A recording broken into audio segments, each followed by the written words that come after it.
Hello everyone, কেমন আছো তোমরা সবাই? আশা করছি সবাই খুব ভালো আছো। Welcome back to my channel and welcome yet another new video. তো আজকের ব্লগটা স্টার্ট করছি দুপুর থেকে। এখন বাজে 2:50। এখন আমি রেডি হয়ে গেছি, রেডি হয়ে এখন বেরোবো। ভীষণ তাড়াহুড়োর মধ্যে রয়েছি, দেখতেই পাচ্ছ আমি একদম ফুল রেডি। তো চলো ব্লগটাকে আজকে স্টার্ট করি। ব্লগটা যদি ভালো লেগে থাকে তাহলে প্লিজ একটু সাবস্ক্রাইব করে দিও, একটু সাপোর্ট করো। ভীষণ দরকার তোমাদের সাপোর্টের। কিছু সুন্দর সুন্দর কন্টেন্ট দেওয়ার তোমাদের চেষ্টা করব, আশা করব সেটা তোমাদের ভালো লাগবে। শর্টসগুলো তোমরা যেরকম ভালোবাসা দিচ্ছ তেমনি ভিডিওসগুলো তোমরা ভালোবাসা দাও। একটু সাবস্ক্রাইব করো, একটু পাশে থেকো, আর অবশ্যই কমেন্ট সেকশনে জানাও যে তোমাদের কেমন লাগছে। তো চলো বেরিয়ে বলছি কোথায় যাব। তো চলো দিনটাকে স্টার্ট করি।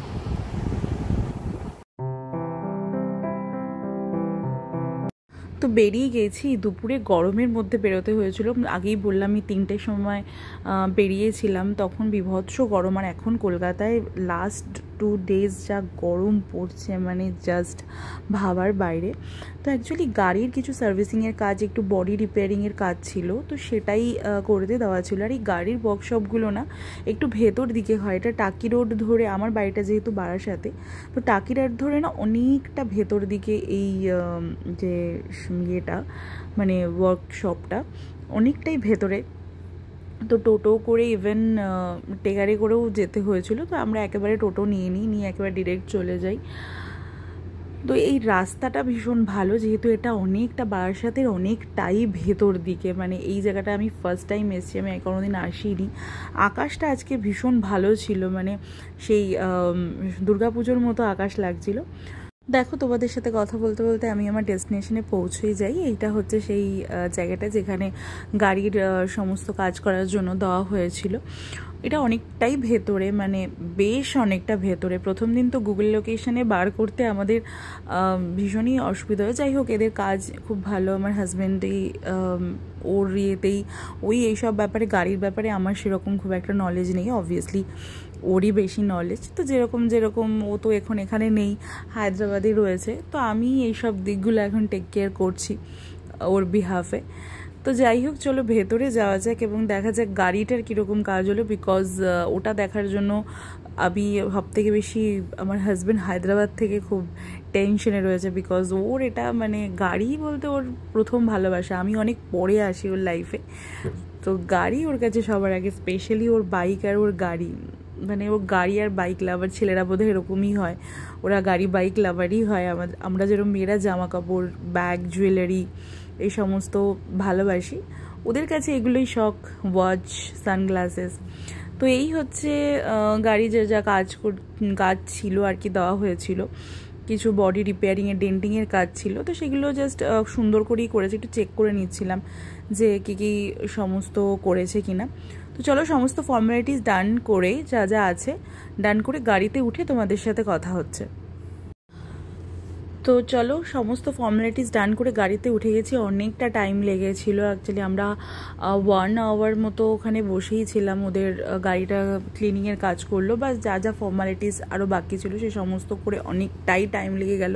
মানে আমরা নিয়ার অ্যাবাউট 3টের সময় এসেছিলাম, এখান থেকে বেরোতে আমাদের 5টা বেজে গেছিলো। অনেকটাই টাইম লেগে। আর বাইরে বিভৎস গরম, মানে আমি গাড়ির ভেতরেও ফিল করতে পারছি কতটা গরম বাইরে। আর গরমে অবস্থা ভীষণ খারাপ। তো যাব এখন হচ্ছে হাবড়া, আমার শ্বশুরবাড়ি হাবড়াতে। তো চলো, যশোর রোডের এই যে রাস্তাটা, যারা বারাসাত থেকে হাবড়া এই রাস্তাটা গেছো তারা জানো যে কতটা সুন্দর। অ্যাকচুয়ালি প্রচণ্ড গ্রিনারিজে ভরা। তো এই রাস্তাটা তোমরা এনজয় করো, তারপরে কথা হচ্ছে।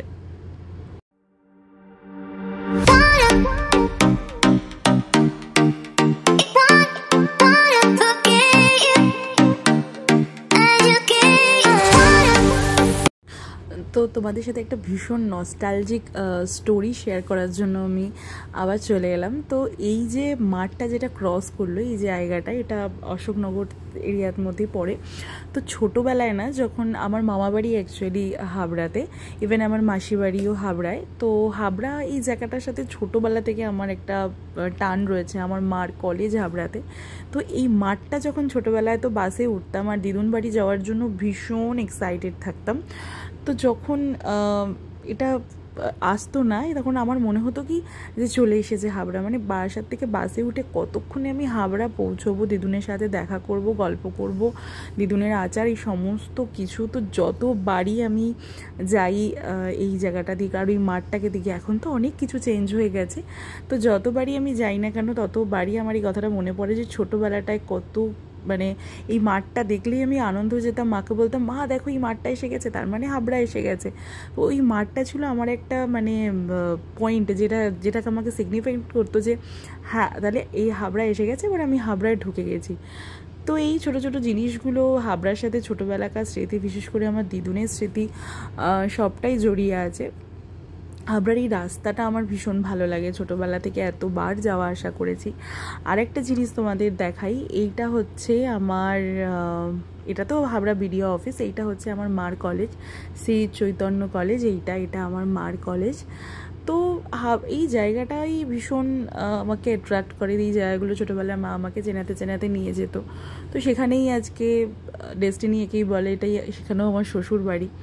আর এই যে রেলগেটটার এই সোজা চলে যাচ্ছে আমার মাসির বাড়ি আর দিদুন বাড়ি, আর আমার শ্বশুর বাড়ি হচ্ছে প্রফুল্লনগর। তো এই রাস্তাটা আমার শরীরে ঢুকে যাচ্ছে, রেলগেটটা ধরে সোজা গেলে যারা হাবড়া থাকো তারা জানো, স্পেশালি যারা হাবড়া থেকে বিলং করছো জানিও কমেন্ট সেকশানে কারা কারা হাবড়ায় থাকো আর কারা কারা এই জায়গাগুলো চেনো, কারা প্রফুল্লনগর এই জায়গাটা চেনো, অবশ্যই আমাকে জানিও।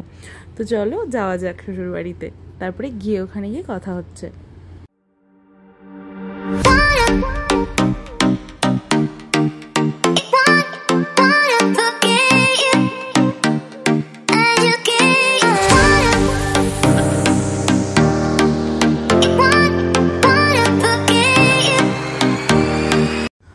চলে এসেছি আমার শ্বশুর বাড়িতে, এইটা হচ্ছে দোতলায়, নিচে আর ব্লগ করিনি, নিচে যখন আমার শ্বশুর শাশুড়ি ছিলেন, তো সবাই তো ক্যামেরা কমফর্টেবল হয় না, তো ঠিক আছে সেটাকে রেসপেক্ট করা উচিত। আর ওনাদের যথেষ্ট বয়সও হয়েছে, তো ওনারা যেভাবে থাকেন সবসময়ভাবে ক্যামেরাতে নেওয়া যায় না। এই হচ্ছে আমাদের ঠাকুর ঘর, আর এইটা হচ্ছে আমাদের রুম। অনেক দিন পর পর আসি, তো রুমটাকে যেরকমভাবে রাখা থাকে ওরকমভাবেই আর কি, পর্দাগুলো লাগানো নেই, যেহেতু আমরা থাকি না ওরকমভাবে এখানে, আর তো সেরকমভাবে আর কোনোভাবে গোছানো জিনিসটা থাকে না যেরকমভাবে থাকে।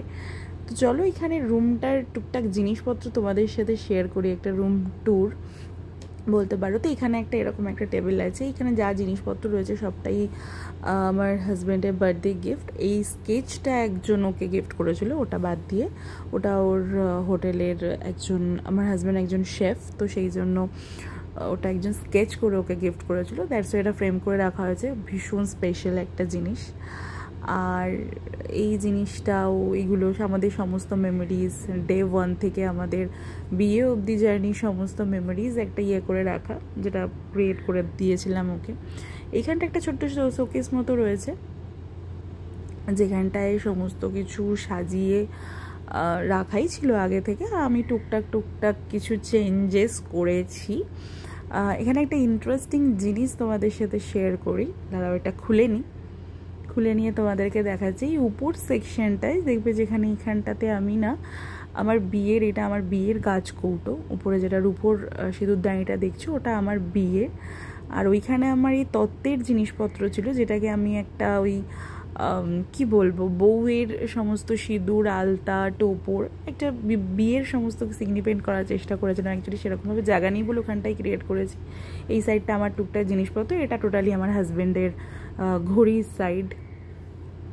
তো এইরকমই জিনিস দিয়ে সাজানো। আরেকটা জিনিস তোমাদের দেখাই, যেটা ভীষণ স্পেশাল, এটা কিন্তু আমার বিয়ের তত্ত্বসূচি, যেটাকে আমরা দুজনেই খুব যত্নে এখানে রেখেছি। এই টেবিলটা বেডসাইড টেবিল, কিন্তু বেডসাইডে রাখা হয় না, এপাশে রাখা হয়। এই যে প্রার্থন সহেলীর শুভ বিবাহ, যেটা আমার নিজেরই হাতে লেখা, তত্ত্বসূচিতে যেটা লিখেছিলাম, এই সমস্ত জিনিস যা এখানে এসেছিলো শ্বশুরবাড়িতে, মানে কনে যাত্রীর তরফ থেকে যে তত্ত্বগুলো এসেছিলো, সেগুলো সবগুলো ভীষণ নস্টালজি কাজ করে। আজকে আমার 2013-এ বিয়ে হয়েছে, আর এটা তো আমাদের অ্যালবামের সাথে একটা ফটো দিয়েছিল।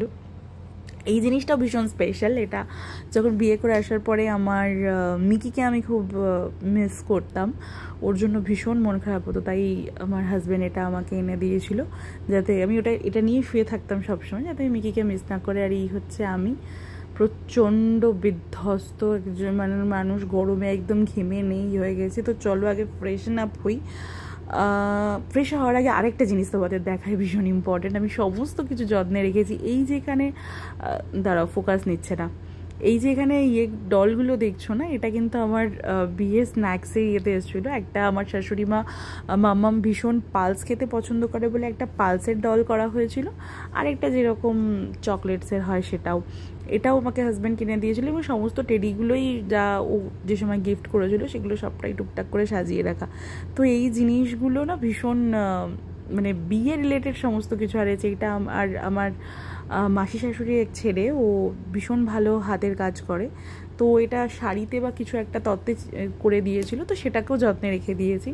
চেষ্টা করেছি সমস্ত কিছু রাখার, যতদিন সম্ভব এগুলো রাখা যায় ততদিন রাখার চেষ্টা করব, কারণ এই জিনিসগুলো সারা জীবনের জন্য খুব ভীষণ ইম্পর্টেন্ট একটা জিনিস। তো চলো এখন আগে ফ্রেশ হই, তারপরে কথা হচ্ছে। ফ্রেশ হয়ে এক জায়গায় যাবো, তো ওখান থেকে বেরিয়ে সোজা চলে এসেছি আমার মাসি শাশুড়ির বাড়িতে, মানে পার্থর মাসি বাড়িতে।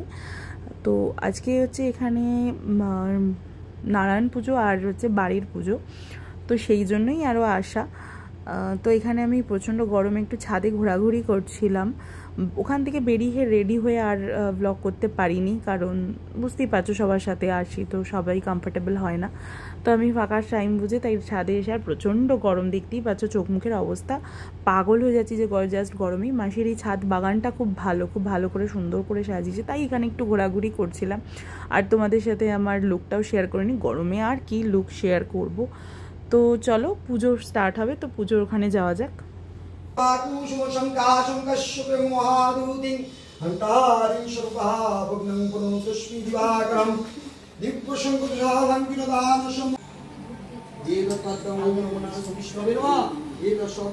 নারায়ণ পুজো আর বাড়ির পুজো বলছি, দুটো পুজোরই ছোটো ছোটো ক্লিপিংস তোমাদের সাথে শেয়ার করলাম। তো চলো, এরপরে আর কোনো রকমের আমি ব্লগ করিনি, কারণ প্রচণ্ড গরম ছিল আর পারছিলাম না, আমার শরীরটাও প্রচণ্ড খারাপ ছিল।